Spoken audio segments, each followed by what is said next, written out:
Okay, hey everybody. So for those of you that are following me and on this Bok Choy home farming journey, I'm going to transfer the bok choy that has grown roots, the celery that's grown roots, or even the romaine that's grown roots into soil. I'm gonna take my bok choy and I'm just gonna show you how much it's grown since I first cut them.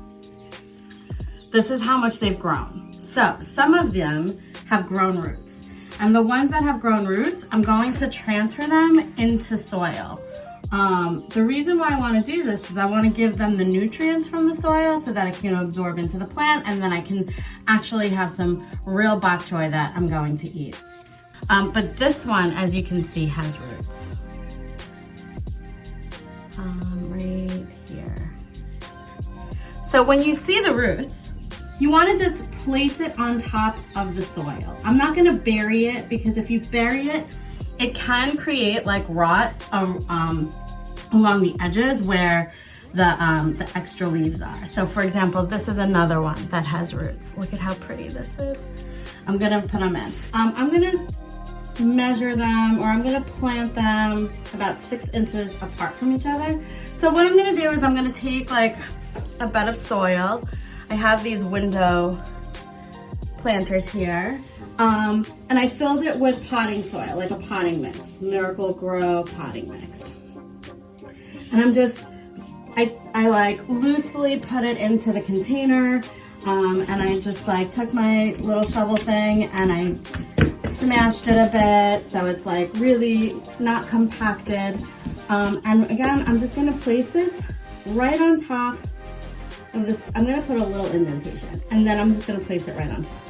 What I don't wanna do is bury it into the soil, because the roots aren't really gonna be growing from up here where the leaves are. The roots will be growing from down here. So I'm just gonna allow it to sit on top, and I'm gonna just cover it very slightly. And same with this other one. Same thing. Ooh, look at this. This has really beautiful roots. So I'm just gonna, again, about 6 inches eyeball it. I'm gonna create a little divot, and I'm just gonna place it on top. And I'm not gonna bury it. I'm just gonna cover those roots a little bit and let it sit up straight. Can you see? And this is an example of the murky water that you want to change daily. So I have this water for these new pieces of, I have celery here and romaine here. The celery is growing really beautifully, but no roots yet. So I'm not transferring that to any soil. I just want to have some nice healthy roots before I do that. That's just me. I don't know. Maybe if you have practice and have some real experience, maybe you can shed some light. I know my friend Laura, she always gives me some great tips because she does this too. So, you know, if you have better information, then definitely share. I'm gonna add some new water, some new fresh water. Let's just do it this way. I have this awesome bottle that my sister-in-law bought for me. It's really, really great. I water my succulents with it, like my little pots. So I'm just gonna place this back into the water. This is a romaine that really wasn't so successful, so like don't feel defeated if you're not seeing great success. So I cut this at the time that I cut all these other pieces here. And the romaine is it's growing a little bit out of the center, but it seems to start, like it's starting to rot from the outside edges. So what I'm gonna do is I'm just gonna peel them away, because I don't know, maybe that'll help.